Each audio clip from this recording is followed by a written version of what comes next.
मोनिका जी, महाराज जी आपके चरणों में कोटि कोटि प्रणाम। महाराज जी, कोई भी टेंशन जल्दी से दिमाग से नहीं निकलती, बहुत कोशिश करती हूँ, इसके लिए महाराज जी मुझे क्या करना होगा? नाम जप। खाली दिमाग तो गंदगी ही तो भरेगी। अगर हमारे दिमाग में भागवतिक चिंतन है, परमात्मा चिंतन है, तो हम उसको 2 मिनट में डिलीट कर देंगे। नहीं तो जीवन भर आदमी जिसने गलत कभी बोला और सामने पड़ेगा तो जीवन भर कोई कोई द्वेष बनाए रहते हैं। विवेक तो वही कि एक क्षण में द्वेष को नष्ट कर दो और आनंद पूर्वक भगवत चिंतन में लगो। अगर भगवत चिंतन नहीं तो दूसरा कोई उपाय नहीं, आप ये पक्की बात समझ लो। अध्यात्म के बिना आप इन निगेटिव भावों को रौंद नहीं सकते। आप इनको रौंदने के लिए जब नाम जप करोगे तभी। कितना भी कोई भी भारी से भारी विपत्ति, भारी से भारी समस्या, भारी से भारी निगेटिव चिंतन हम नष्ट कर सकते हैं भगवान के चिंतन के द्वारा। ध्येय मापदी, जिन चरणों का ध्यान मात्र आपदा का नाश कर देता है। हरि स्मृति सर्व विपद विमोक्षणम, भगवान का स्मरण समस्त विपत्तियों का नाश कर देता है। और जब नाम जप करते हैं तो विवेक जागृत होता है। विवेक 1 मिनट में हटा देता है। नहीं तो उसी का चिंतन, इसने क्यों कहा, कैसे कहा, अरे फिर दूसरा, फिर तीसरा, वही इतना चिंतन करते करते फिर वो डिप्रेशन में पहुंच जाता है। ये ओवर थिंकिंग रोकने के लिए नाम जप अत्यंत आवश्यक है। इस लोक और परलोक में आनंदित रहने के लिए, दिमाग शांत और शीतल रखने के लिए हमें भगवान का चिंतन चाहे वो राम जपो, कृष्ण जपो, हरि जपो, जो नाम जपो, बिना नाम जप किए तब लग कुशल न जीव कहूं, सपने हूं मन विश्राम, जब लग भजत न राम कहूं, शोक धाम तज काम। ये शोक का धाम है संसार। कामनाओं का जाल बिछा हुआ, एक बात पूरी हुई 2 खड़ी हो गई, 2 पूरी हुई 4 खड़ी हो गई, और बार बार उसी का चिंतन करते हुए हमारा जीवन व्यर्थ चला जा रहा है। हम आनंद को तो जान ही नहीं पा रहे। आनंद किसे? हम समझ रहे हैं कामनाओं की पूर्ति से आनंद है, और कामनाओं की पूर्ति से तो और चिंता शोक बढ़ता चला जा रहा है। तो आनंद का मार्ग अध्यात्म है। हम नाम जप करते हुए सब काम करें। नाम जप करते हुए, नाम जप में इतनी प्रवीणता है, जैसे आपने हमें गाली दिया, आपने हमारी निंदा की, आपने हमें अपमानित किया, तुरंत विवेक उठेगा। नहीं नहीं, इसके भी हृदय में तो भगवान है। मेरे किसी पाप कर्म का दंड मुझे भुगताया जा रहा है। ये बेचारा तो निर्दोष है, इसको तो निमित्त बनाया जा रहा है। बड़े कृपालु भगवान, जो हमारे किए हुए कर्म का हमको दंड देकर पवित्र कर रहे हो। उससे मतलब नहीं है, उससे मतलब नहीं है। वो दुष्ट नहीं है। हमारी दुष्टता का किसी जन्म के जो कर्म है उसका दंड देने के लिए इसको निमित्त बनाया गया। ये विवेक, ये ज्ञान आपको 1 मिनट में बचा लेगा। दूसरी बात, इतनी नाम जप से क्षमता आ जाती है कि जैसे अपने हाथ से अपने चोट लग जाए, किसको आप गाली दोगे? अपने हाथ से चोट नहीं लग जाती, अपने किसको गाली दोगे? अपने दांत से जबान कट जाए, किसको गाली दोगे? ऐसे ही सब में आत्मस्वरूप भगवान का दर्शन कर रहा है, तो दुनिया के द्वारा किए हुए प्रहार को ऐसे ही समझ रहा है जैसे अपने हाथ से अपने को दंड में। वो किसी को दोषी नहीं समझता। सब में भगवत भाव। उमा जे राम चरण रत, विगत काम मद को, निज प्रभु में देखें जगत, केसन करें विरोध। तो बिना भगवान के चिंतन के इस समस्या का समाधान नहीं हो सकता। जब तक सर्वत्र समबुद्धि नहीं आएगी, ज्ञान नहीं जागृत होगा, तब तक ये जलन शांत नहीं होगी। द्वेष करने वाले पर भी हम रोष ना करें, ये अध्यात्म है, तो हम जीत जाएंगे। नहीं, कितना प्रपंच, जरा दिमाग को आप अपने खुद देखिए, कितना प्रपंच भरा हुआ है। उसको साफ करने के लिए हमारे पास नाम है, राधा राधा राधा राधा। आप खुद देखना, आप कितने गंभीर हो जाएंगे, आपको कितना आनंद आने लगेगा, आप में एक मस्ती आ जाएगी। आप खुद देखिएगा। नाम ही एक उपाय है। किसका प्रश्न था?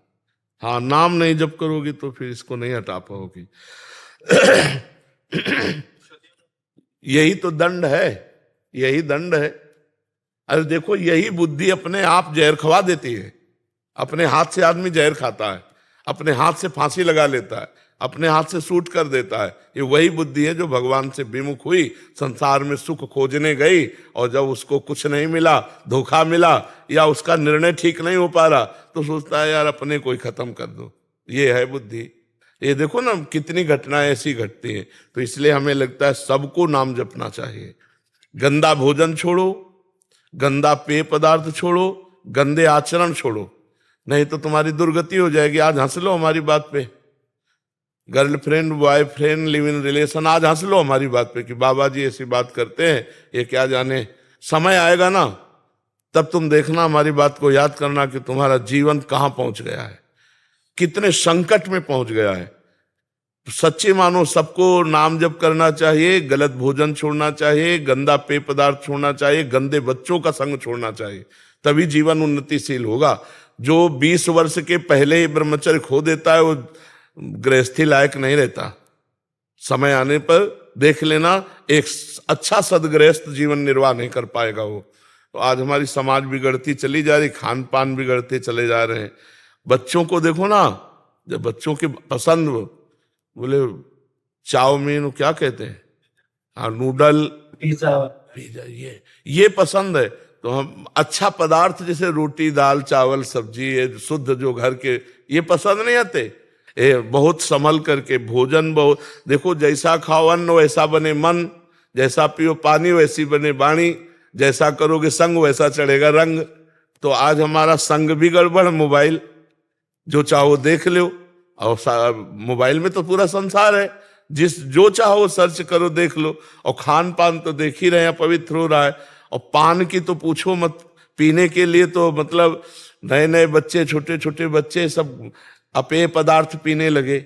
हाँ, तो इनसे बचे तो ठीक है, नहीं तो बुद्धि निगेटिव ही चिंतन कराएगी। तो हमें लगता है कि आप नाम जप कीजिए, पवित्र भोजन कीजिए, तो इससे आप देखना, फिर आपका निगेटिव भाव शांत करने के लिए विवेक जागृत हो जाएगा, वो तत्काल शांत कर देगा जी। ब्रिगेडियर अवरेंद्र प्रताप सिंह जी।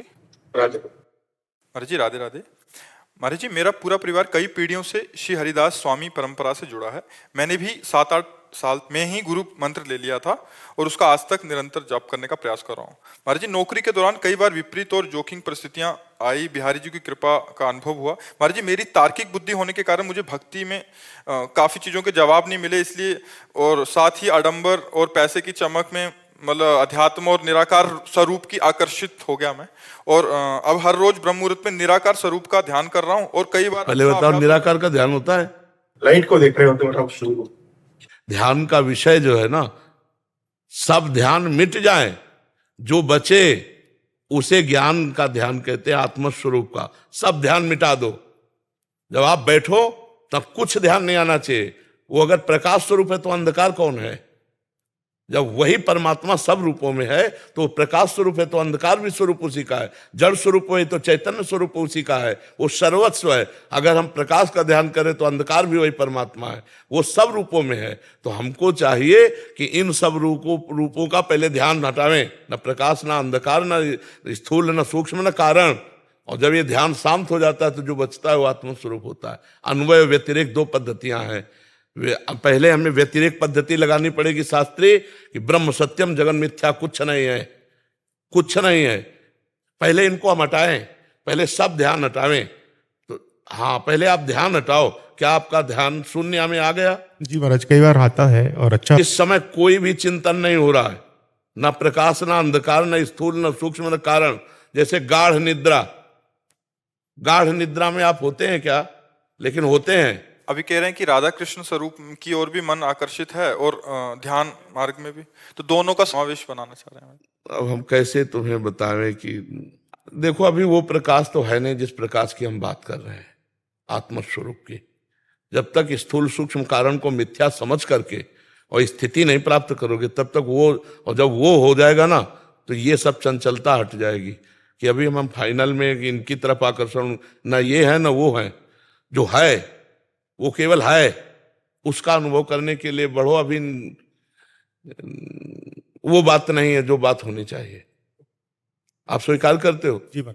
तो आप, ये स्थूल 5 भौतिक शरीर है, इसके अंदर सूक्ष्म शरीर है, मन बुद्धि चित्त अहंकार, 5 ज्ञानेंद्रियां, 5 कर्मेंद्रियां, इसके भी अंदर अनंत जन्मों के संस्कारों का बना हुआ कारण शरीर जो स्थूल का निमित्त बना है। इन तीनों को विध्वंस किए बिना अपने चिंतन में, इनका बिल्कुल विध्वंस, इनसे बिल्कुल संबंध खत्म, साक्षी, तो जो बचता है वो है आत्मस्वरूप है। अभी ना तो उस है का अनुभव है और ना श्यामा प्यारी कुंज बिहारी का अनुभव है। तो हमें लगता है बीच में समय बर्बाद मत करो। वही महाराज वही हो रहा है। मैं सोच रहा हूँ कि कहीं फंस रहा हूँ बीच में मैं। नहीं तो जब आप इतने बड़े महापुरुष श्री स्वामी हरिदास जी से जुड़े थे तो आपको वहीं जुड़े रहना चाहिए। महाराज मेरे भी गुरु का यही कहना है। मैं बालक दास जी तो नहीं रहे अभी, लेकिन अभी जो प्रेजेंट गुरु हैं जी, तो उनका भी यही कहना है कि उन्होंने अपना दिया, लेकिन मैं आपसे थोड़ा सा उसमें लाइट चाह रहा था। मतलब इनको अभी थोड़ा सा द्वंद्व है कि ये बीच में वैसे हो गए थे कि निराकार स्वरूप का ध्यान, और अभी फिर से इधर आना चाहते हैं। निराकार स्वरूप हमें है, हमने जो आकार पकड़ा वही आकार पकड़ लिया। कर्मा के अनुसार मनुष्य शरीर बना, हम मनुष्य पुरुष मान रहे हैं अपने को, स्त्री मान रहे हैं अपने को। हमारा क्या स्वरूप है आप बताओ, क्या स्वरूप है? आपको कितने साल हो गए इस शरीर में रहते? 61 साल हो गए होंगे। 61 साल में 1 मिनट अपने से मिले हो तो हमें बताना। 61 साल में 1 मिनट अपने से मिले हो? 3.5 हाथ के घर में रह रहे हो, बाहर ही भटकते रहे, सब बाहर को ही अपना मानते रहे, अपने को भूल गए। उसी स्वरूप में आ जाओ। जितने शास्त्र हैं सबका कहना एक ही है। महाराज जब तक नौकरी में थे तब तक तो आप अपने व्यस्त रहे, लेकिन अब नौकरी के बाद, और बच्चे भी फौज में ही हैं दोनों से, अब सही रास्ते में आ जाओ। हम आपको प्रार्थना करते हैं, हमारी बात मान लो। जो नाम स्वामी जी महाराज के पंथ से मिला है उस नाम को जपो, श्यामा प्यारी कुंज बिहारी का, और आश्रित हो जाओ। आश्रित हो जाओगे तो वो मामे ये प्रपद्यंते माया में ताम तरंती थे। नहीं तो ये मन की चाल को आप अगर साधक हैं तो जानते हैं कि एक क्षण में आकाश में बैठा मिलेगा शुद्ध, और दूसरे क्षण में नाली में गिरा मिलेगा। इसका कोई भरोसा मन का नहीं है। जब तक भगवत साक्षात्कार ना हो जाए तब तक इस मन का भरोसा नहीं है। ये एक क्षण में वैराग्य धारण करता है और एक क्षण में राग में युक्त हो जाता है, पता ही नहीं चलता इसका स्वभाव क्या है। सही फरमाया। तो हमको चाहिए कि भगवान के शरण में होकर उनका स्मरण करते हुए शुद्ध ज्ञान के द्वारा चलें। तो हमें सहारा है भगवान का, वही हमारी आत्मा है, दो नहीं है। मानी संख्या से सवाल हल हो जाएगा। स्कूल में जब पढ़ते थे तो मानी संख्या से सवाल हल किया जाता था। आज भी पढ़ाई में ऐसा होता होगा, मानी संख्या इतनी तो सवाल हल हो जाए। तो मानी संख्या गुरुदेव ब्रह्म, मानी संख्या राधा कृष्ण ब्रह्म, मानी संख्या स्वामी श्री हरिदास जी। अब यहां से शुरू करो और उनकी शरण में होते हुए तो इतनी तन्मयता हो जाएगी कि आपका विस्मरण हो जाएगा, वही केवल बचेंगे। सवाल हल तभी माना जाएगा जब एक बचे, चाहे ज्ञान से आओ, चाहे भक्ति से आओ, चाहे योग से आओ, पूरी सृष्टि में एक ही बचे।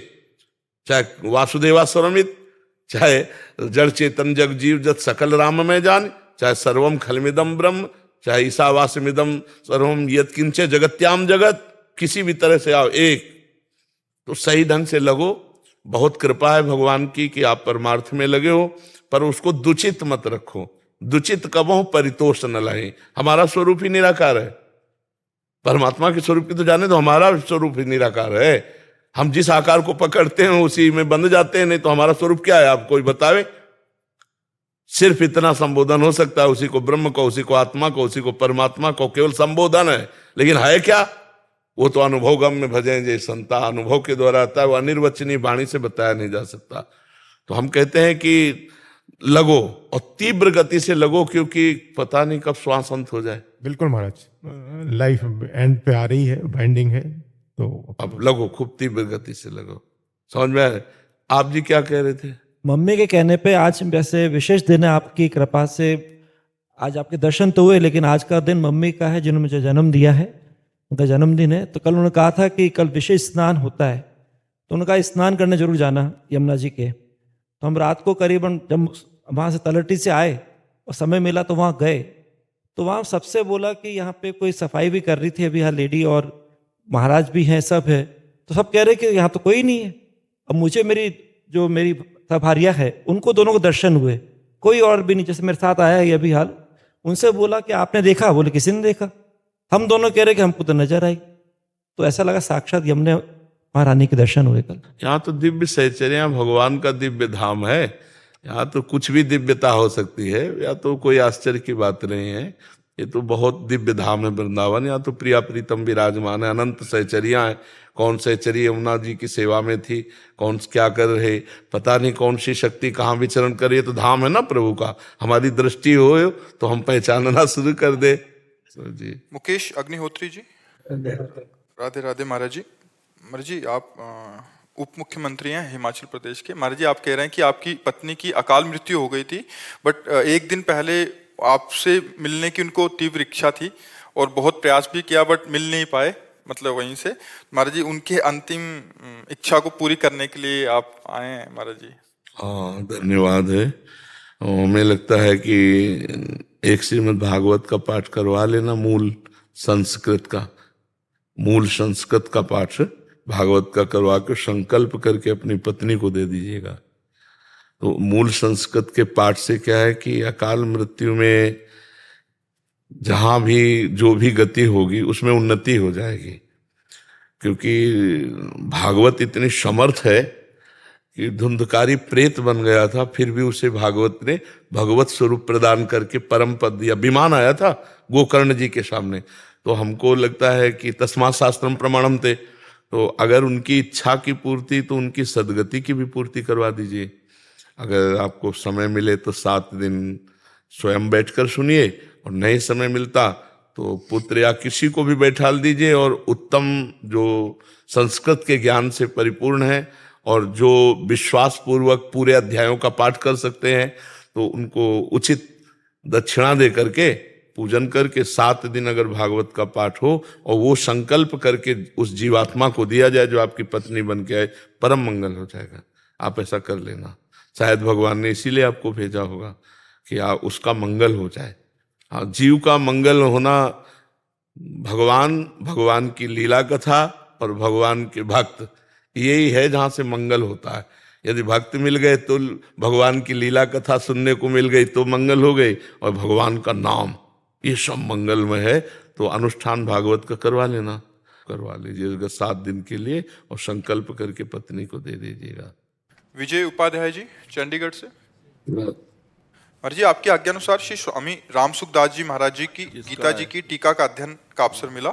महाराज जी, उसमें एक वाक्य में कहा है, एक श्लोक के अर्थात में, कि साधक को सुख दुख का भोग नहीं करना चाहिए, प्रस्तुत सुख दुख का सदुपयोग करना चाहिए। तुम इसे समझ नहीं पा रहे क्या? सुख दुख का भोग करना मतलब सुख दुख में फंस जाना। और सुख दुख किसको प्राप्त होता है? आत्मा को थोड़ी प्राप्त होता है। ये अंतःकरण धर्म से है, ये मन को है।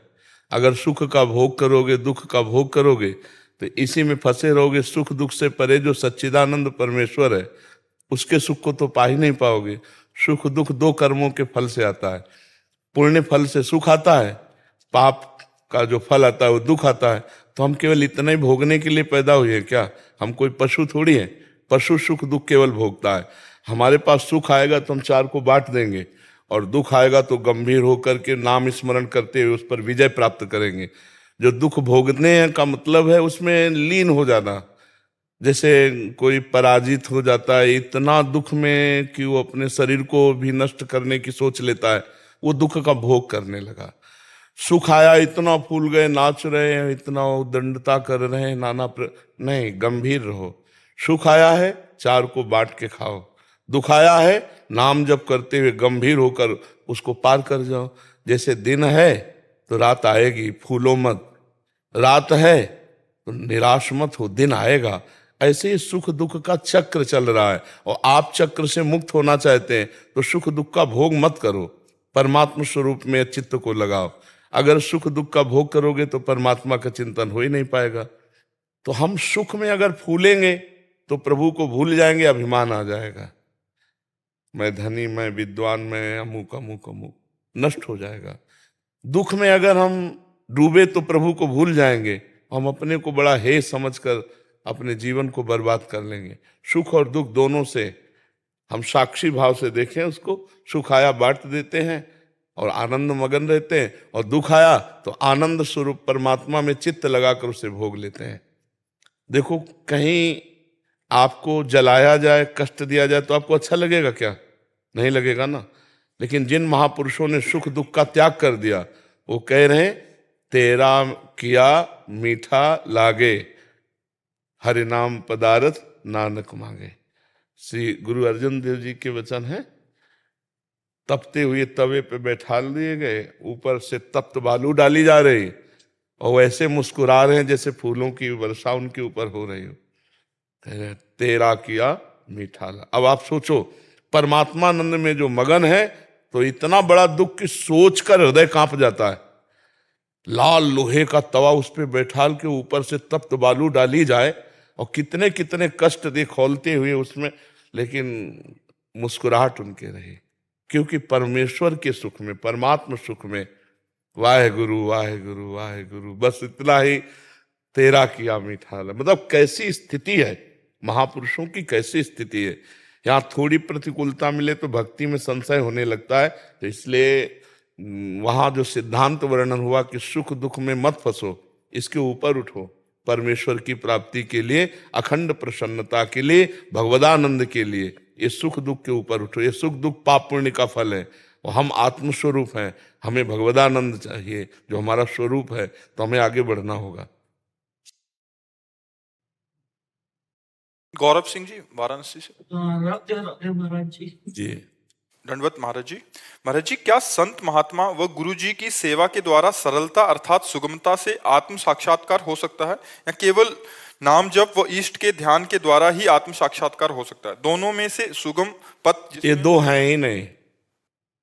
गुरु अगर अपनी सेवा में, शरीर सेवा में लगे हैं तो हमें फिर अन्य कोई साधन की तरफ देखना नहीं है। अगर गुरु की आज्ञा है कि आप नाम जप करो, आप वाणी पाठ करो, आप समाज सेवा में रहो, तो हम गुरु की ही सेवा में हर समय चाहे जहाँ रहें अपने गुरु की सेवा में हैं, क्योंकि हम गुरु वाणी के अनुसार चल रहे हैं। गुरु वाणी का आदेश है नाम जप करो, साधु सेवा करो, सब समाज में रमा हुआ कण कण में जो राम है उसी को देखो। तो हम गुरु की ही तो सेवा कर रहे हैं, हम अपने गुरु की ही तो आज्ञा का पालन कर रहे हैं। सेवा का मतलब केवल हाथ पैर दबाना नहीं है। सेवा का मतलब है गुरु के वचन। अगर वो कह रहे हैं कि हमारे हाथ पैर दबाओ, तो फिर हमें और कोई भजन की जरूरत नहीं, उस समय हम उनकी आज्ञा पे तत्पर हैं। अगर वो कह रहे हैं जाओ दूर गेट पे खड़े हो जाओ, वहां तो हम खड़े हैं, तो हम गुरु की सेवा में खड़े हैं। जाओ पादुका सबकी साफ करो, तो हम बिल्कुल गुरु की पादुका साफ कर रहे हैं, गुरु सेवा में है। ऐसा जो भाव रखता है वो गुरु सेवक कहलाता है। पूरा विश्व हमारे गुरु का है, और जहां हमें सेवा दे दी, जैसे हम अपने परिवार की सेवा करते, तो हम गुरु की सेवा कर रहे हैं, उनकी आज्ञा के अनुसार चले। कुछ लोगों ने ऐसा केवल समझा कि उनके कपड़े धो देना, उनके पैर दबा देना, उनको रोटी खिला देना, यही सेवा है। हम कह रहे हैं ये सेवा का एक अंग है। अगर आप गुरु की आज्ञा ना मानो और गुरु के पैर दबाओ, तो इससे गुरु प्रसन्न नहीं होंगे। वो जो कह रहे हैं वो बात मानो, बस उनकी आज्ञा। हम तो इतना समझा है कि आज्ञा अपने साहब की पालन करें, इससे बड़ी कोई सेवा नहीं। अगर साहब दूर देश में हमको रखते हैं तो भी हमारे पास ही साहब हैं, और अगर साहब के नजदीक है और उनकी आज्ञा को उल्लंघन करते तो बहुत दूर हो, साहब को नहीं पहचान पाओगे, अपने प्रभु को नहीं पहचान पाओगे। समझ पाए बच्चा? सरलता पूर्वक भगवत प्राप्ति होती है आज्ञा समन सुसाहिब सेवा। अब जो ही कहें करें हम सोई, आयस लिए चले निज दासी, मन क्रम वचन त्रिशुद्ध सकल मत हम श्री हित हरिवंश उपासी। हमारी वाणी जी में कि जो हमारे गुरुदेव आज्ञा करते हैं बस उसी के अनुसार हम चलते हैं, हम उनकी दास है। उनकी आज्ञा के बिना हम मन वचन कर्म से कुछ भी नहीं कर सकते। हम मन से वही सोचेंगे जो गुरु आज्ञा है, वाणी से वही बोलेंगे जो गुरु आज्ञा है, शरीर से वही करेंगे जो गुरु आज्ञा है। हो गया, वो परमेश्वर को प्राप्त हो जाएगा, परमात्मा को प्राप्त हो जाएगा। गुरु चरण रज क्या है? उनकी दासता। उनकी दासता क्या है? उनके वचन जो उन्होंने आज्ञा करी, ये बात समझना होगा। जैसे अपने यहाँ गुरुजनों ने कहा ग्रंथ साहब को ही गुरु माना जाए, तो ऐसे ही जितने हमारे गुरुदेव हैं उनकी वाणी ही हमारा मार्गदर्शन है, वही हमारी गुरु सेवा है। अगर ये बात ना मानी तो मुझे लगता है इन सब बाहरी बातों से वो बात नहीं आती जो आनी चाहिए। गुरु वही है जो सब में परमात्मा को देखता है, सब में परमात्मा को देखता है। देखो ना, मारने वालों में भी वो अपने प्रभु को देख रहे हैं। आपको बात माननी पड़ेगी, आपको चलना पड़ेगा, आपको भजन करना पड़ेगा, गंदी बातें छोड़नी पड़ेंगी, गंदा भोजन छोड़ना पड़ेगा, अच्छे आचरण में आओगे तब बात बनेगी। तब कहा जाता है गुरु कृपा, वाहे गुरु बहुत कृपा। हम श्रद्धा और विश्वास का ये व्यवहार दिखाते हैं। असली बात है गुरु की बात मानना। एक बार एक गुरु जी के शरीर में बहुत दर्द था, तो शिष्य से कहा बेटा पैर से चढ़ के दबा दो। तो उन्होंने कहा अरे गुरु जी हम ऐसा कैसे कर सकते हैं, हम कभी नहीं कर सकते। भला तुम्हारे लात मार सकते हैं? बोले जवान में लात मार दिया, शरीर में मारने में क्या था? जब आज्ञा पे लात मार दिया, शरीर पे क्या था? अच्छा, दूसरी बात, शिष्य का शरीर समर्पित है गुरु को। अगर गुरु जी कह रहे हैं पैर से चढ़ के दबा दो, तुरंत चढ़ जाते हैं हम, उनको सुख मिलेगा। उनको सुख मिले तो उनका जीवन है, उनके लिए जीवन है। पर यह बात समझना थोड़ा कठिन होता है। तो हमें लगता है कि गुरु आज्ञा का पालन करे, यही गुरु सेवा, इससे बढ़कर और कोई सेवा नहीं है। जरूरत है गुरु को, आज्ञा कर देते हैं कि हमारे चरण दबाओ तो दबा देते हैं, नहीं तो जो हुक्म है उसके अनुसार हम चलते हैं। हमारा जीवन गुरु आज्ञा पे है तो हम गुरु सेवा में हैं। समझ पाए बच्चा? अनिल कुमार तिवारी जी। श्री हरिवंश महाराज जी। महाराज जी, प्रकृति राज्य के विकारों में मन को जाने से कैसे रोकें महाराज जी? परमात्म चिंतन के द्वारा। जब हम, भगवान ने कहा अभ्यास और वैराग्य के द्वारा चंचल मन को स्थिर किया जा सकता है, तो अभ्यास नाम जप का। नाम श्वास दो बिलक चलत हैं, इनको भेद न मोह को भावे, श्वास नाम नाम ही श्वासा नाम, श्वास को भेद मिटावे। अब साइड में विषय चिंतन करता है मन, तो वो करता नहीं है, उसमें जो विषय भरा हुआ वो निकल रहा होता है। जब हम नाम जप कर रहे होते हैं, मंत्र जप कर रहे होते हैं, वो डिलीट हो रहा है, वो नष्ट हो रहा है। हम अधिक से अधिक नाम जप करें और वैराग्य, जो बाह्य भोग है और जो आंतरिक मन हमें भोग दिखा रहा है, उससे हम बचते रहे, साक्षी भाव से रहे। ना बुरा माने ना अच्छा माने। अच्छा माने तो राग हो जाएगा, बुरा माने तो द्वेष रूपी संस्कार बन जाएगा, दोनों में वो रुक जाएगा। और राग द्वेष नहीं किया तो वो नष्ट होता चला जाएगा। और फिर जब मन निर्मल हो जाएगा तो मन में ही परमात्मा का साक्षात्कार हो जाएगा। मन ही भगवान है। इंद्रियों में मैं मन हूं, जहां निर्मल मन हुआ सो भगवत साक्षात्कार हो गया। निर्मल मन जन सो मोहि पावा, और मोहि कपट छल छिद्र न भावा। तो खूब परमात्मा चिंतन, भगवत चिंतन किया जाए, ऐसा अव्यावृत भजनात्, अखंड भजन, तद विस्मरणेन परम व्याकुलतेति। अगर थोड़ी देर के लिए भी नाम छूटे तो हम ऐसे व्याकुल हो जाए, जैसे मछली को जल से अलग करो तो तड़पने लगती है। तब जाकर विषय चिंतन नष्ट होता है। पहले विषय चिंतन नष्ट होगा, फिर विषयों के द्वारा जो अनंत जन्मों में हमसे पाप हुए वो सब भस्म होंगे, तब भगवत साक्षात्कार हो जाएगा। जिसे संचित कर्म कहते हैं वो सब भस्म हो जाते हैं जो निरंतर भजन करता है। नाम कीर्तन, नाम जप, गुरुवाणी का अपने अनुसरण, जो वाणी है उसका गायन श्रवण, ये सब हृदय के मल का नाश करने वाले हैं। बस निरंतरता रहनी चाहिए।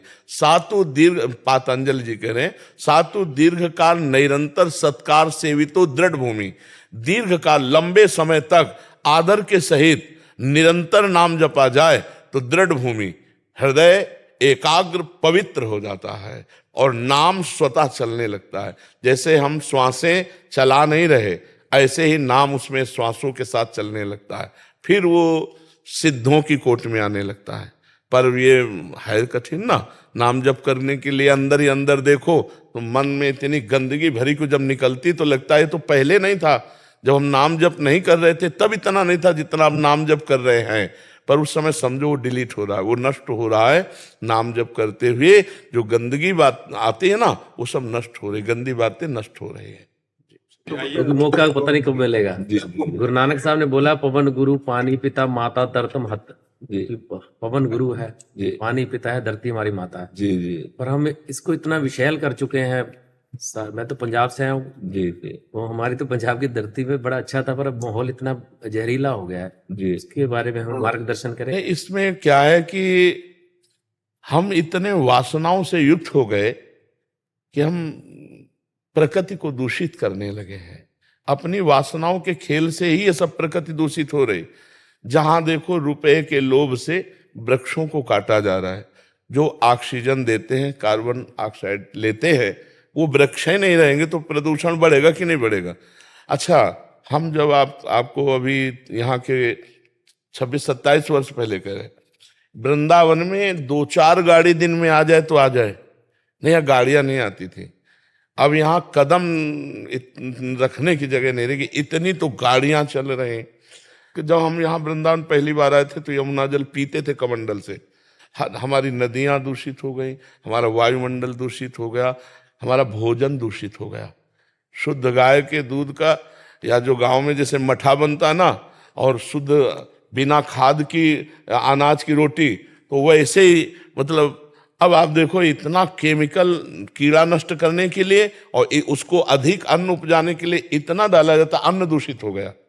लोग पैसे के लोभ से दूध को दूषित कर दिए, इतना लोभ, इतनी वासनाएं बढ़ गई, ऐसे पूरा वातावरण दूषित हो रहा है। और केवल प्रकृति दूषित नहीं हो रही, पुरुष भी दूषित हो रहा है। आप देखो गंदी गंदी बातें हृदय में ही रात दिन चलती रहती हैं, भगवान का चिंतन, अध्यात्म का चिंतन ये नहीं, कहीं देश के लिए या अपने समाज के लिए या अपने परिवार के लिए, अपने गांव के लिए समर्पण की वृत्ति का चिंतन तो होता नहीं, तो इसलिए पूरा वातावरण बिगड़ता चला जाए। आप देखना कुछ दिन के बाद खेती से अन्न उपजना मुश्किल हो जाएगा। ये जो आप केमिकल डाल रहे हैं, जो खादें डाल रहे हैं, ये धीरे धीरे उसकी जो शक्ति है उसको छीण कर रहे हैं। क्योंकि जैसे उपजाऊ भूमि में 15 मन गेहूं होता था, स्वतः गाय का गोबर डालकर ऐसे बनाने, आज 50 मन हो रहा है। तो गेहूं तो बहुत बढ़ रहा है, लेकिन वो शक्तिहीन है, उसमें केमिकल के अन्न का प्रभाव जो है ना वो उससे दूषित हो गया है, और भूमि दूषित होती जा रही। आप खाद डालते रहो, फिर वो खेत जो है जिस दिन अपनी शक्ति खो देगा तो उसमें अन्न उपजाना मुश्किल। और देखो प्रकृति कितना सब वस्तुएं गुप्त करती चली जा रही। आम के बगीचे थे, आपके खेत नहीं है, आपके पेड़ नहीं, लेकिन आप 10-20 किलो आम ला सकते हैं, ऐसे बगीचे थे। देहात की बात कह रहा हूं, एक पेड़ नहीं रह गया। कुछ लोभ से लोगों ने, और कुछ प्रकृति का ऐसा हुआ कि बड़े बड़े पेड़ सब सूख गए। तो अब ये वायुमंडल हमारे द्वारा ही नष्ट किया गया है, हमारे द्वारा ही दूषित किया जा रहा है। अब भगवान बुद्ध सद्बुद्धि दे तो बिना वृक्षों के, आपको हम कह रहे हैं हमारा जीवन अधूरा है, उसी से वर्षा होती, उसी से हमारा जीवन। और अब सब जगह वृक्ष काटे जा रहे हैं, सब जगह ऐसे ऐसे वृक्ष काटे जा रहे हैं, बड़े बड़े जो शुद्ध ऑक्सीजन देते हैं, जैसे पीपल है, बट वृक्ष है, नीम है, ये बहुत आवश्यक वृक्ष हैं, अपने बीच में होने चाहिए। तो अब इसके लिए भगवान ही सद्बुद्धि दे तो हो सकता है, नहीं ऐसे कितना कर सकते हो। बड़े बड़े नाले यमुना जी में गिर रहे हैं, पूरी मतलब आप देख लो तो आपको लगेगा कैसे हमारी नदियां पवित्र हों। जैसे गंगा है, यमुना है, ये तो पावन नदी हैं, और वो स्वभाव में अपने परम पवित्र, इसलिए भक्त लोग आज भी सेवन कर रहे हैं। लेकिन जगह जगह नाले सब उन्हीं में गिर रहे हैं, और बड़े बड़े अनुष्ठान किए गए कि यमुना जी शुद्ध हों। जब तक हम लोग खुद तैयार नहीं होंगे और थोड़ा सहयोग मिले सरकार का, ऐसे सब लोग वृक्ष, एक परिवार का अगर एक वृक्ष लगावे तो हमारी, लेकिन परिवार पूर्वजों के लगे हुए वृक्षों के नगद पैसे मिल रहे हैं, तो कटवा के शराब पी रहे हैं, वृक्ष कहाँ से लगाएंगे। खान पान बिगड़ रहा है, अर्थ लोलुपता बढ़ रही है। तो हम तो भगवान ही से प्रार्थना कर सकते हैं कि हमारे देशवासियों की बुद्धि बदले तो प्रकृति शुद्ध हो। क्यों, और क्या उपाय हो सकता है? नहीं ठीक है जी, आपका तो हमें शुद्ध बुद्धि मिलेगी। हाँ, हमारी द्वारा जो प्रकृति की इस शोभा को, शांति को, सुख को नष्ट किया जाता है, ये हम ही लोग सुधारें उसको। हम ही लोग सुधारें तभी सुधर पाएगा, और हम लोगों को सुधारेंगे भगवान वही सद्बुद्धि प्रदान करे जी। आनंद कुमार गुप्ता जी। राधा राधा जी गुरुदेव, आपके चरणों में कोटि कोटि प्रणाम। गुरुदेव, हमने आपके प्रवचनों में सुना है कि जो साधक जीवन भर भगवान का नाम लेता है उसके जीवन के अंत समय में मुख से प्रभु का नाम निकलता है। ये प्रश्न मेरी माता जी से संबंधित है। उनकी आयु 78 वर्ष की हो चुकी है। वे एक धर्म परायण पूजा पाठ ही महिला रही हैं। महाराज जी कह रहे हैं कि उन्होंने सारे ग्रंथों का और धामों का यात्रा किया, ये पाठ किया, वो पाठ किया। महाराज जी अब कह रहे हैं कि अभी उनकी उम्र 78 वर्ष हो गई है, बट उनसे अभी कुछ नहीं बन पा रहा। महाराज जी वो अगर हम पूछते भी हैं कि आप क्यों नहीं कर रहे, महाराज जी इस समय में उनका सब कुछ छूट गया। महाराज जी पूरी उम्र भर तो किया, बट इस हाँ समय क्या गति होगी? हाँ, एक बात समझो, 2 डिपार्टमेंट है, एक है पुण्य और एक है भगवान का आश्रय लेकर भजन करना। पुण्य आदि की भावना से तीर्थों में जाना, धर्म भावना से पाठ कर लेना, दान पुण्य कर लेना, जल चढ़ा देना, आरती पूजा, एक धर्म है। लेकिन आर्त भाव से भगवान की शरण होकर उनका भजन करना, अगर वो किए होती तो इस समय गाढ़ अवस्था भजन की होती। भगवान के सिवा कुछ नहीं। हम सुबह खड़े होते हैं, उनको जानते हैं, 85 वर्ष की होंगी, रोज दर्शन करने आती। जब 2 बजे रात के आते हैं ना, तो हम खड़े होकर उनको प्रणाम करते हैं, रुक करके उनको प्रणाम। हर समय नाम चल रहा है, 85 वर्ष के। तो क्या हुआ, हम लोग दान पुण्य इनको और या पाठ आदि को या तीर्थ अवगाहन को हम ऐसा मान लेते हैं कि भगवान की बहुत बड़ी भक्ति है। प्राय लोग, अरे बड़े भगत हैं, रोज गंगा नहाने जाते हैं, बड़े भगत हैं, बद्री नारायण होया है। एक गांव की बात, बद्री नारायण गए लेकिन हृदय से कभी नारायण की शरण नहीं हुए, तो उनका शुभ कर्म बनेगा ना कि भजन बनेगा। शुभ कर्म और भजन में अंतर है। फावड़ा चलाना भी भजन हो जाएगा, व्यापार करना भी भजन हो जाएगा, जब हम भगवान की शरण में होकर अंदर से, और हम निरंतर भगवान के नाम में डूबे हैं। तो अभ्यास कहाँ जाएगा? इसी समय के लिए तो है कि मानो हमारी ऐसी स्थिति आ गई कि हम मूर्छा में हो गए, या मृत्यु जनित कष्ट, बहुत दुख है बीमारी में, अब बुद्धि उसमें शिथिल हो रही, तो उसमें नाम चलेगा, क्योंकि जीवन भर नाम जप किया है तो नाम चलेगा। अब जैसे इस तरह के भागवतिक कार्य हैं, इन कार्यों से अगला जन्म मिलेगा और फिर शुद्ध भक्ति का संस्कार आएगा, तब वो भगवान की प्राप्ति होती है। या अंतिम समय कोई याद दिला दे कि राम राम कहो, राधा राधा कहो, और वो कह भी नहीं पा रहे लेकिन कान में सुनाई दे रहा, तो काम बन जाएगा। अभी आपके ऊपर है। नहीं गुरुजी, हम तो पूरा प्रयास कर रहे हैं, लेकिन अभी उनका ये 6 महीने से ऐसा हुआ है। देखो, अनंत जन्मों के संस्कार भगवान, केवल टीवी देखती हैं वो। बहुत बिगड़ गया मामला। वो केवल पुण्य आदि था, वो भगवान की शरणागति नहीं था। अब सोचो, टीवी देखने का मन बुढ़ापे में, अरे जाना है भैया भगवान के यहाँ जाना, तो प्रपंच झूठा, झूठे पे झूठा। टीवी क्या है? झूठे पे झूठा नौटंकी नाटक है कि नहीं है? मतलब फिल्म है, सीरियल है, एकदम झूठा, प्योर झूठा, झूठे पे झूठा। हाँ, तो हम फिर हमें लगता है कि बुद्धि जो है विपरीत दिशा को जा रही। अब हमारे लिए क्या कर्तव्य उनको रहे? कर्तव्य तो यही कि जैसे उनको किस तरह से समझा के लाए कि अब भगवान ही से प्रार्थना कीजिए। आप ज्यादा समझाओगे तो आपको डांट सकते हैं। हम बहू बेटे हैं उनके। हाँ, तो डांट भी सकते हैं ना, कि तो ज्यादा हमको उनने ही हमको मार्ग दिखाया। हाँ। पूजा पाठ, ये विग्रह पूजन। आपको बताएं, हम लोग बाहरी को भक्ति मान लेते हैं। भक्ति एक अंदर का विषय है। बाहरी क्रिया कुछ ना हो भक्ति जनित, और अंदर से आपका नाम चल रहा है तो आप महान भक्त हैं। बाहरी क्रियाएं हो रही, भजन नहीं।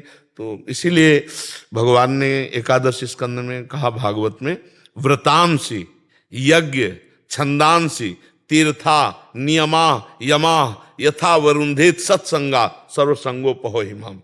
मैं व्रत से, तीर्थ यातन से, यज्ञ से, वेदाध्ययन से, गृहस्थी के पुण्य धर्म का, इनसे बस में नहीं होता। अगर मुझे कोई प्राप्त करना चाहता तो मेरे भगवत प्रेमी महात्माओं का संग करे, जिससे सर्व संगों का त्याग होकर मेरा अखंड स्मरण प्राप्त हो। स्मृति से भगवत प्राप्ति होती है। यस्य स्मरण मात्रेण जन्म संसार बंधनात् विमुच्यते नमस्तस्मै विष्णुवे प्रभु विष्णुवे। जिनका स्मरण मात्र संसार समुद्र से हमें मुक्त कर देता है। अच्छा, वृद्धावस्था में बुद्धि भ्रष्ट हो जाती है। अगर सही भजन हुआ तो उस समय करेक्ट रहेगी, नहीं भ्रष्ट हो जाती है। तो अब देखो, आ गई ना अंतिम फाइनल, और टीवी अच्छी लग रही, इसका मतलब बुद्धि निगेटिव परमार्थ से, नहीं तो साधना में ये सब नहीं अच्छा लगा। अब तो केवल यही होना चाहिए कि भगवान की कथा आपसे कह सुनाओ, भगवान की कथा सुना रहे, बैठे हैं, नाम जप कर रहे हैं, भगवान की आरती पूजा भोग जो बना, नहीं तो नाम जप कर रहे हैं। नाम जप में तो अगर जीवन भर भजन किया है तो फिर भजन, ये माला करी उन्होंने, सब कुछ किया। हम देखो, एक प्रकार की माला ऐसे भी होती है कि माला चल रही हो, मन कहीं और चल रहा है, बातें हो रही और माला भी चल रही। ये आश्रय की बात कह रहे हो, आश्रित से हाँ सारा काम बनता है। जब शुरू से भजन किया जाता है तो उसका एक प्रकाश हो जाता है। और अगर थोड़ा माला इधर घुमा लिया, तीर्थ यात्रा, ये शुभ कर्म होता है। तो अशुभ कर्म भी तो है, वो अपना प्रभाव दिखाएंगे। तो अब आपके हाथ में है, आप उनको कथा सुनाओ, जैसे भागवत की है, भक्तमाल की है, नाम सुनो। जब कहें टीवी देखो तो प्रवचन सुनाओ, नाम कीर्तन सुनाओ, और संतों के प्रवचन सुनाओ। टीवी में इधर उधर मत लगाओ। अब जैसे बुरी दशा आने के पहले बुद्धि बदली जाती है, तो अब अंतिम बिगड़ जाए इसलिए माया उनकी बुद्धि को बदल रही है। आप ही देख लो, नहीं तो कोई उपाय नहीं। इसीलिए तो जन्म जन्म मुनि जतन कराही, अंतराम कहे आवत नाही। गुरुदेव, हमारी एक इच्छा है कि उनके लिए भागवत पाठ करा लें क्या? हाँ जिंदा है अभी तो करवा लो और अच्छा रहेगा। बिल्कुल बिल्कुल बिल्कुल, बहुत सुंदर बहुत सुंदर बहुत सुंदर। के अंदर ही घर के अंदर ही घर के अंदर हाँ वो संस्कृत वाला पाठ करवाओ, मूल संस्कृत। नहीं वो तो बहुत बड़ा प्रोग्राम है, वो बाहरी लोग, हाँ अपने उनके कल्याण के लिए उनके कान में शब्द पढ़ते रहे, ऐसी जगह पंडित को बैठा दो और दीपक जलाकर कलश आदि का और फिर पूजन करवा के भागवत का 7 दिन पाठ करवा लो, 7 दिन। ऐसे तो उन्होंने जीवन में भागवत कम से कम 50 बार हाँ देखो, हम यही बात कहते हैं कि हृदय समर्पित कहाँ है, क्या हृदय समर्पित ऐसा कर सकता है इस समय? इसके तो आंसुओं से कपोल भींगे हुए और कि प्रभु बस मैं आ रही हूँ, बाप के लायक है, रात दिन प्रभु का चिंतन, रात दिन भजन, तो फिर माना जाए कि 50 बार भागवत, एक 20 लोग भागवत का अगर रंग लाया होता तो क्या ऐसी स्थिति होती ना। एक भगत जी आए थे और उनका 20 साल से नाम जप कर रहा हूँ और अपनी स्थिति बताई तो हमका भैया छेद बंद नहीं किए और अगर भरते रहोगे तो मटकी नहीं भरेगी, छेद बंद कर दो और एक एक बूंद डालते रहो तो एक दिन भर जाएगी। तो छेद को तो जल्दी कोई बंद नहीं करता। अब चलनी में गैया दुहै और दोष दैव को दे, हरि गुरु कहो न माने अपनों ही फल ले। अभी शुद्ध मार्ग का अनुसरण नहीं हुआ, नहीं तो इस समय कैसे भय लग जाता कि एक क्षण भी भगवान का विस्मरण नहीं होना चाहिए, कभी भी शरीर छूट सकता है। अब विषयों से राग, इस समय तो स्वाभाविक वैराग्य हो जाता है, वृद्धावस्था है। अब टीवी और ये सब, मतलब मुझे लगता है थोड़ा भगवान से प्रार्थना करो कि उनकी बुद्धि शुद्ध हो। महाराज जी, ये प्रश्न मैं करता नहीं, बट एक स्थिति के बारे में आपको संज्ञान में डालना चाह रहा हूँ और इनका भी निराधार हो जाए तो इसलिए। महाराज जी, गुरु जी, मेरा प्रेम निस्वार्थ हो अगर जिससे मैं प्रेम करती हूँ और उसका आकस्मिक मृत्यु हो गई बद्रीनाथ जी में और मुझे हर जन्म में उसका ही साथ चाहिए, उसके लिए मुझे जो भी मार्ग चलना पड़े मैं वही करूंगी, बस आप मुझे उसके लिए मार्गदर्शन करें। हमारा प्रेम निस्वार्थ था, निस्वार्थ रहेगा, हमेशा यही अनुभूति हुई। उसके प्रेम की सृष्टि सबसे खूबसूरत सृष्टि है। हाँ तो अपने प्रेम हाँ को पुनः तो प्राप्त पाना चाहता हूं। देखो, सबके इन ढांचों के अंदर भगवान विराजमान है और कोई नहीं। नाम रूप अलग अलग पुकारे जाते हैं, ये ढांचे हैं। इनमें जो पावर है, जैसे माइक, पंखा, हाइलोजन, एसी और लाखों करण हैं, यंत्र हैं, पर बिजली, बिजली तो एक ही है ना। तो सबके अंदर पावर एक है, परमात्मा। आप भगवान श्री कृष्ण की आराधना करो कि उस शरीर के अंदर आप ही थे। अगर वो शरीर प्रिय होता तो शरीर रख लेते। शरीर किसी को प्रिय नहीं होता, चाहे जितना प्यार शरीर से कर रहे हो, उसको नहीं जानते। लेकिन जब वो चला जाएगा तो शरीर पैसा दे के नष्ट करवा दोगे, आग लगवा दोगे। इसका मतलब शरीर से प्यार नहीं कर रहे थे, उसी से प्यार कर रहे थे, परमात्मा से। तो सबके अंदर मूल में परमात्मा ही है। श्री कृष्ण को विराजमान करके आराधना करो कि मुझे जन्म जन्म तुम ही पति रूप में मिलो। वही थे शरीरों का, कि वही रूप, वही पांच भौतिक शरीर कभी नहीं। ये हमारे प्रभु का सृष्टि का ढांचा ऐसा बनता है खांचे से कि दोबारा देखने को नहीं मिलेगा। अब बताओ कितने लोग हैं, सबकी आंख और नाक कान और सब अलग अलग पहचाने जाते हैं, और वो असंख्यों लोग और सबका फिंगरप्रिंट अलग ही मिलेगा। यार कितना चमत्कार मेरे प्रभु का है। नहीं तो ये तो नाशवान शरीर है, वही जन्म जन्म मिले, क्योंकि वही अंदर थे तुम्हारे पति के, और वो चले गए तो तुमने कहाँ उसको रखा, कहाँ उसको माना, उसको नष्ट कर दिया ना। तो जो उनके अंदर थे वो प्रभु श्री कृष्ण थे, उनको तुम जानती नहीं, उनको तुम मानती नहीं हो। नहीं, ये प्रश्न न रहता, ये प्रश्न खत्म हो जाता कि मैं हे परम सुंदर सबके अंदर विराजमान श्री कृष्ण, मैं तो जानती नहीं थी कि तुम ही हो। मैं तो उस ढांचे को अपना प्रिय मान रही थी। अब वो समझ में आ गया कि ढांचे के अंदर तुम छुपे थे। आप ढांचे से प्यार नहीं, बाप से प्यार हो। अभी निहाल हो जाओ, अभी मंगल हो जाएगा और जन्म जन्म के लिए उन्हीं को प्राप्त हो जाओगी, उन्हीं के धाम जाओगी। पर तुम्हें अगर ऐसी आकांक्षा हो कि वो पांच भौतिक ढांचा हमें दोबारा मिले, तो असंभव। ये माया का खेल है। एक बार गर्त में गिरा दिया तो दोबारा खाक में मिलने के बाद वो रूप नहीं मिलेगा, वो फिंगरप्रिंट से नहीं मिलेगा। और वो जीवात्मा जो परमात्मा स्वरूप है, वो मिल भी जाए तो तुम्हें किसी भी तरह से प्यार नहीं करेगा। ये केवल ढांचे ढांचे का होता है प्यार। जैसे माता पिता हमारे मर गए, अब वो कहीं ना कहीं तो लीला में है भगवान की, उनको हमारी स्मृति नहीं, केवल स्मृति। जैसे पूर्व जन्म में अपने लोग तो आए ही हैं, हमारा तो जन्म कोई पहली बार थोड़ी हुआ है। पूर्व में जैसे छोटा बच्चा है तो आप माँ जब दुग्ध लगाती है तो पीने लगता है ना, किसने सिखाया?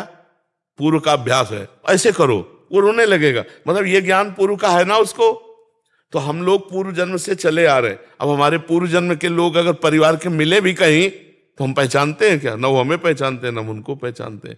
ये मायाकृत मोह छोड़ो, ना तुम स्त्री हो ना वो पुरुष, तुम दोनों के अंदर परमात्मा विराजमान हो, परमात्मा की आराधना करो और उसी को प्राप्त हो जाओ तो उसी को प्राप्त हो जाओगी जिसको प्राप्त करना चाहती हो। अपने प्रेम का नाम जप कर सकते हैं। मोहांधकार है, भगवान का नाम जप करो। प्रेम तो भगवान से ही करती थी, शरीर से करती होती तो रख लेती ना। हम बार बार तो कह रहे, आपने जाना उस शरीर के अंदर कौन था? तो मान लो ना, फिर क्या है? इन नासवान शरीरों की क्या आकांक्षा करती हो? सच्चिदानंद जो सबके हृदय में विराजमान, वही कृष्ण, वही राम, वही विविध रूप धारण करता। प्यार करो तो इनसे करो, इनकी बन के रहो, जीवन कृतार्थ हो जाएगा। हमारी सलाह, हम तुमको अब ये तो ऐसे कहते हाथ में गुदवा लिया, बोले 7 जन्म का बंधन, 7 जन्म, अगले 5 मिनट में तुम्हारी धज्जियां उड़ के तुम कहां पहुंच जाओगे तुम्हें पता नहीं। काल तुम्हारे अधीन नहीं, तुम काल के अधीन हो। ये सब लौकिक वासनाओं की खेल है, शरीरों में आसक्ति होने के कारण। नहीं, एक परमात्मा के सिवा दूसरा कोई नहीं है। हमारी बात समझ लो, आप सरल हृदय हैं, आप पवित्र हृदय हैं, इसलिए आपका प्रेम जिसे कह रहे हैं वो खास बात मोह में है, और मोह से प्रेम में आ जाएगा तो फिर आप जिधर देखोगे उधर आनंद सिंधु भगवान ही नजर आएंगे। हमें तो यही लगता है कि अपना प्यारा वही है, और सब कोई उन्हीं से प्यार करता है यार, सब कोई। अगर आपका पुत्र पधार जाए, मान लो पुत्र के अंदर का परमात्मा चला जाए, तो रख लियो आप 10-5 दिन। आप पैसा दे के कहोगे कि अब ले जाओ, वो चला गया। कौन? जिसको जानते नहीं हो, और जिसको जानते तुम्हारे आगे पड़ा है। आप समझो, अनजाने में तो परमात्मा से प्यार सच्ची मानो। ये जैसे शरीर चल रहा है ना, तो इसमें नाम रूप लेकर लगता है मैं, वो जो मैं अंदर है वो पावर है, पावर। और हम देखो उस पावर के अंश हैं जो सबसे बड़ा है। तो हम सबके अंदर एक बात रहती कि मैं सबसे बड़ा बन जाऊं, नहीं रहती, चाहे जिस डिपार्टमेंट में हो, बड़े बने, क्योंकि हम बहुत बड़े के हैं, बहुत बड़े के हैं ना अंश। और दूसरी बात, मरना नहीं चाहता क्योंकि अविनाशी के अंश है। तीसरी बात, दुख नहीं भोगना चाहता, सुख भोगना चाहता क्योंकि सुख सिंधु का अंश है। ये भूलो मत, वही श्री कृष्ण सब रूपों में है, वही बद्री नारायण में अपने स्वरूप में लीन हो गए। अब नारायण की उपासना करो, कृष्ण की उपासना करो। हमारी बात मान लो तो, और ना समझ में आए तो उनकी फोटो रख लियो, रोती रहो, मिल जाए तो हमें बता देना। नहीं, आपको बताइए, मान पे चलेंगे। हाँ, अगर आप श्री कृष्ण से ये कहोगी कि वही रूप रख के आ जाओ तो पक्का आ जाएंगे। दूसरी बात ला, और किसी की सामर्थ्य नहीं है। अगर श्री कृष्ण से रो के कहोगे कि नाथ आप बड़े कृपाल हो, आप वही रूप रख के आओ जिससे हमने प्यार किया था, वही रूप रख करके आपके सामने आ जाएंगे, आपसे संभाषण करेंगे। पर इतना भजन हो, सुमिर पवन सुत पावन नामू, अपने बस करी राखे रामू।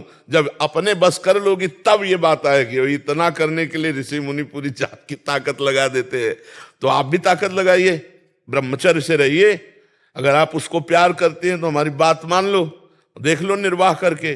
ब्रह्मचर्य से रहना, किसी पुरुष का स्पर्श न करना, नाम जप करना, थोड़ा अन्न खाना, और इसके बाद परमात्मा से कहो कि मैं प्यार करती हूं। वही आपको उसी रूप में आना पड़ेगा और पक्का आ जाएगा, पक्का। हम अपने अनुभव की बात कहते हैं। पधारे हुए महापुरुषों के लिए जब प्रबल आकांक्षा की तो भगवान वही रूप रख करके हमसे मिले आकर के। तो इतना साधन जोर का करो कि अब ये आसक्ति है, अब करो आसक्ति के अनुसार, तो फिर समझ में आएगा।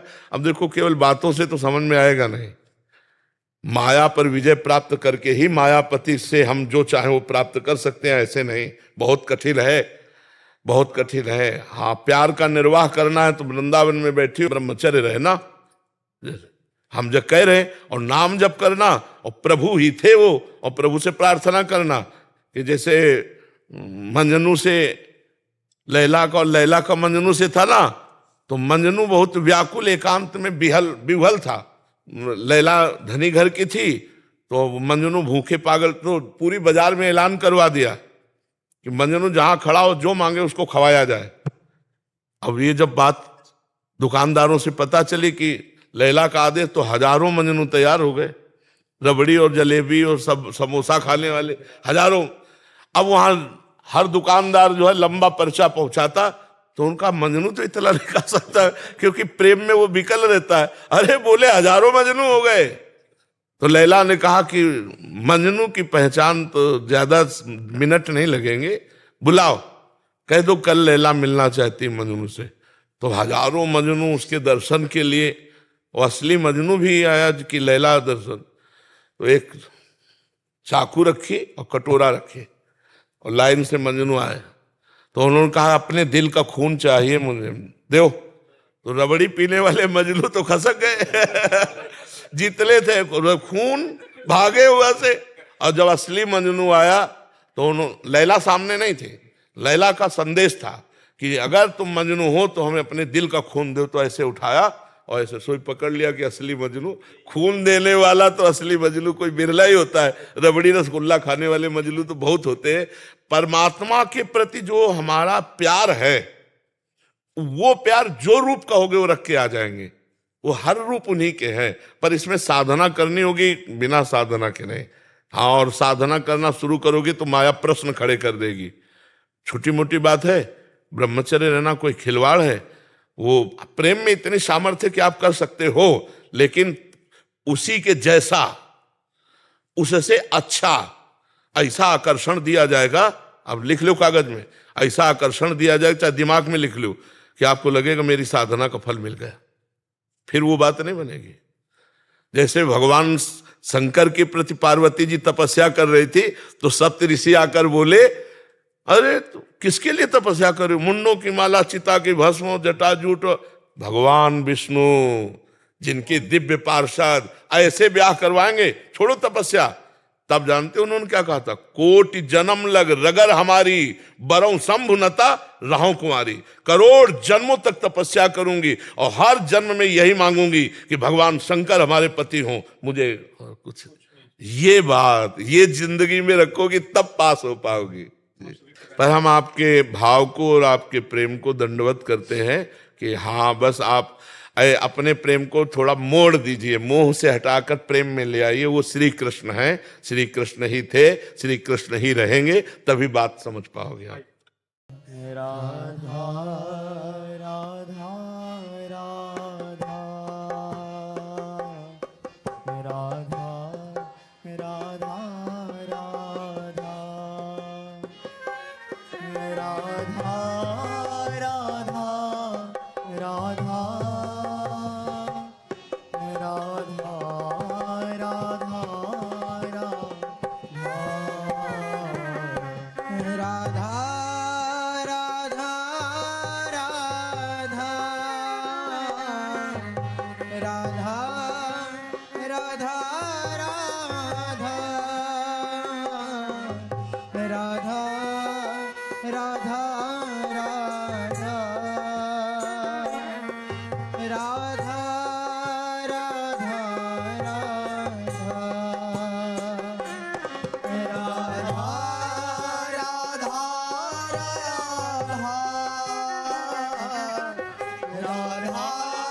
राधा राधा राधा